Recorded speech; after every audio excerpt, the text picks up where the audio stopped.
Boa noite a todos, sejam bem-vindos ao terceiro dia da nossa semana Gênios do Futuro.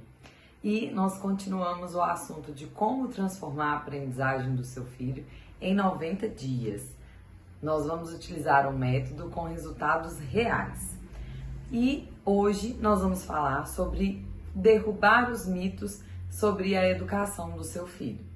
Você já está dando um passo muito importante questionando o que pode ser melhorado na educação e na vida acadêmica dos seus filhos. Muito obrigada! Nós vamos relembrar agora as jornadas que nós já passamos. No dia 1, nós falamos sobre os desafios do ensino tradicional, o que a escola não consegue suprir na vida acadêmica e pessoal do seu filho.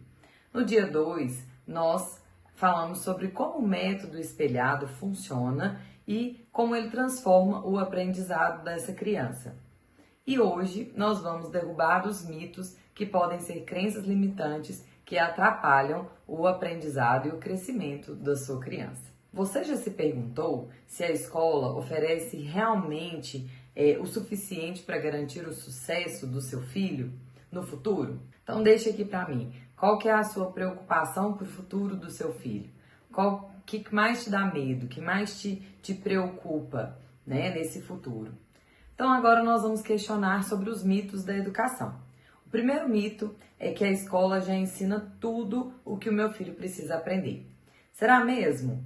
A escola, ela tem limitações no ensino tradicional, assim como nós falamos nas aulas anteriores. Nós temos um currículo padronizado com habilidades que as crianças têm que aprender em cada série, em cada ano, e esse currículo acaba sendo pouco adaptado às necessidades individuais de cada criança. E o foco excessivo em conteúdo acadêmico, deixando muitas vezes de lado as habilidades práticas e emocionais, para que eles possam resolver as suas próprias demandas, Tanto de conflitos com os outros colegas, quanto de resolver situações do dia a dia. Você sabia que 85% das profissões do futuro exigirão habilidades que as escolas hoje não ensinam, como, por exemplo, a resolução de problemas e a criatividade?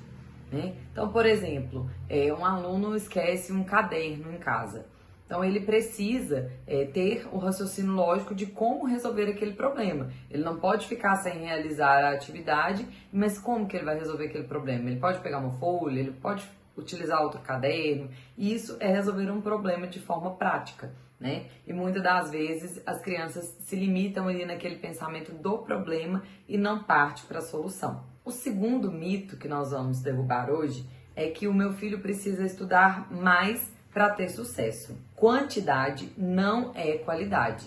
Isso a gente tem que colocar na nossa cabeça, que não adianta ter um excesso de conteúdo, um excesso de atividades, um excesso de tempo estudando sem ter a qualidade. Porque esse excesso todo pode acabar fazendo o movimento contrário, gerando desmotivação e esgotamento numa criança.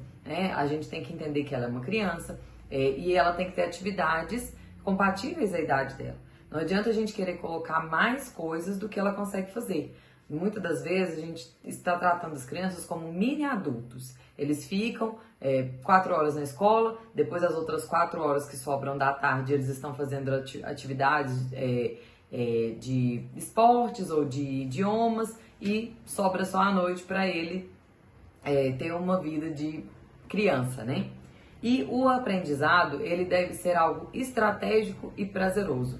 Quando a gente tem um planejamento de estudo com essa criança, ela sabe que ela vai ter tempo na vida dela para realizar as atividades que ela tem prazer, que ela gosta, que causa divertimento. Então, por exemplo, estudar com foco por 30 minutos pode ser mais eficiente do que estudar 3 horas, de um estudo desorganizado e sem sentido. A criança vai, com certeza, aproveitar muito mais aquele tempo, aqueles 30 minutos, do que essas 3 horas. O terceiro mito que nós vamos derrubar hoje é que o aprendizado complementar vai sobrecarregar o meu filho. Lembre-se, nós estamos falando aqui de complementar o conteúdo da escola e não colocar mais aprendizado. É como reforçar os conteúdos que ele aprende na escola para que ele realmente aprenda aquele conteúdo de forma significativa, de uma maneira que faça sentido para a vida dele, que ele veja como aplicar no dia a dia aquilo que ele está aprendendo. Então, explicando como organizar o aprendizado complementar, pode ser integrado à vida da criança de forma leve e divertida, né? Então, nós vamos usar games, projetos criativos, conteúdos de forma diferente que a escola aborda para que ele se mostre mais satisfeito, mais feliz, mais motivado em realizar as atividades. E mostrando a ele que ele está reforçando, que ele está complementando e não substituindo o aprendizado escolar. A escola não vai ser substituída, mas você vai complementar aquilo que já foi ensinado na escola para que ele aprenda com mais facilidade, leveza e prazer. Então agora, quais dessas crenças que você percebe que está limitando o aprendizado do seu filho? Anota aí. E qual que é o papel do aprendizado complementar, né? Por que aprender fora da escola é tão essencial? Nós temos que entender que as crianças, primeira escola delas é a casa da gente, né? Elas aprendem muito antes de chegar à escola. Então é você que ensina ela a falar, a andar, a comer, a se vestir, a escovar os dentes, a fazer as atividades básicas do dia a dia, a ter interação social. Então a escola vem depois para complementar os conteúdos acadêmicos, mas em casa você já ensina o básico da vida para ele.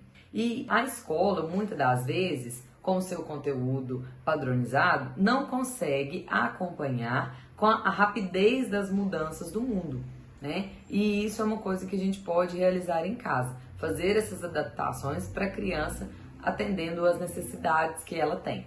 E o aprendizado complementar, ele desenvolve, além dos conteúdos acadêmicos, também as habilidades emocionais, que é a resiliência e a empatia. A resiliência é aquele sentimento que a criança tem de não desistir diante das dificuldades, né? Então ela vai conseguir organizar os problemas, as demandas, as dificuldades que ela tiver de uma forma que ela não vai desistir no primeiro obstáculo.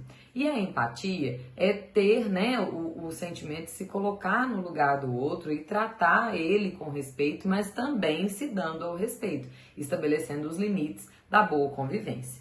E as habilidades práticas, como, por exemplo, se programar, organizar, resolver os seus próprios problemas, são coisas muito importantes, né? Então, por exemplo, a gente vê hoje em dia muitas crianças que a gente coloca para elas um prazo para elas resolverem determinada atividade, elas não conseguem resolver aquela atividade naquele tempo, por exemplo, 30 minutos. Elas levam mais tempo, porque não conseguem se organizar no próprio tempo, tem muitos distratores, né? Ficam com falta de concentração ou realmente não conseguem se organizar ou terminam muito rápido de qualquer jeito para ir fazer a próxima atividade. Então esse aprendizado complementar vem para somar isso tudo na vida da criança. E o pensamento crítico e a autonomia. O que seria o pensamento crítico? É a criança aprender a pensar por ela mesma, né? Qual é a minha opinião sobre determinado assunto? Isso é realmente necessário? Né? Eleger as prioridades. O que é que eu preciso agora no momento? O que é que pode ficar para depois? Isso tudo é aos poucos, né? Lembrando que crianças não são mini adultos, então elas vão aprendendo aos poucos a ter essa autonomia, esse pensamento crítico, para que ela se torne um adulto de um futuro brilhante. Que eu tenho certeza que é isso que você espera para o seu filho. Como que o método espelhado facilita todo esse aprendizado? Primeiro, ele integra a teoria e a prática, focando naqueles 3 métodos de aprendizagem que a gente viu ontem, que é o visual, o auditivo e o sinestésico. Então, nós vamos identificar qual que é o meio que a criança melhor aprende para adequar a teoria com as atividades que ela mais gosta, que ela mais se interessa em fazer, né? Foca nos interesses pessoais de cada criança, desenvolvendo os pontos fortes e melhorando aquilo que ela precisa, né? Tornando um aprendizado leve e muito mais eficaz. E além de criar um ambiente de aprendizado contínuo, além da escola. O que a gente vê é que muitas crianças chegam em casa, jogam a mochila num canto e acham que a escola acabou, né? E quando a mãe vai pressionar, o pai vai pressionar para pegar o dever de casa, é um sofrimento. Então, organizar a rotina da criança para que ela saiba que além do período da escola, ela vai ter aquele momento de aprendizado em casa, né? Mas que esse aprendizado vai ser de uma forma prazerosa, de uma forma que ela gosta. Assim ela vai gerar um engajamento, ela vai gostar mais das atividades e vai tornar o aprendizado de uma forma que ela vá aprender realmente. Então, por exemplo, a Clara, de 10 anos, ela achava a escola completamente entediante. Quando ela começou a aprender programação de uma forma gamificada, né, com jogos, ela percebeu que a matemática fazia muito sentido no dia a dia dela. E assim, ela hoje adora estudar e consegue até fazer os seus próprios joguinhos. Então agora eu gostaria que você, pai, anotasse e compartilhasse aqui no chat comigo. Quais são as crenças limitantes que você percebe na vida do seu filho, né, na educação deles? Quais são as que eles possuem? E o que você gostaria de oferecer além da escola, do que a escola oferece para o aprendizado das suas crianças. Gostaria também que vocês observassem e refletissem. Será que o que ele está aprendendo hoje realmente prepara o seu filho para o futuro? Né? É uma pergunta que a gente tem que se fazer para que a gente possa preparar as nossas crianças para um futuro muito melhor.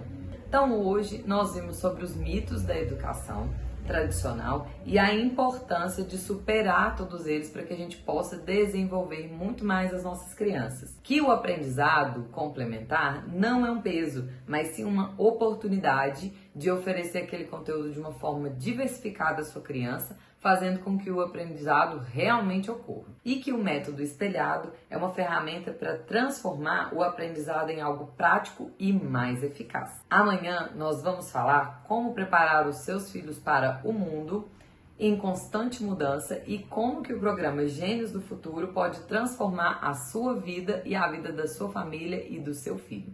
Te espero lá. Muito obrigada.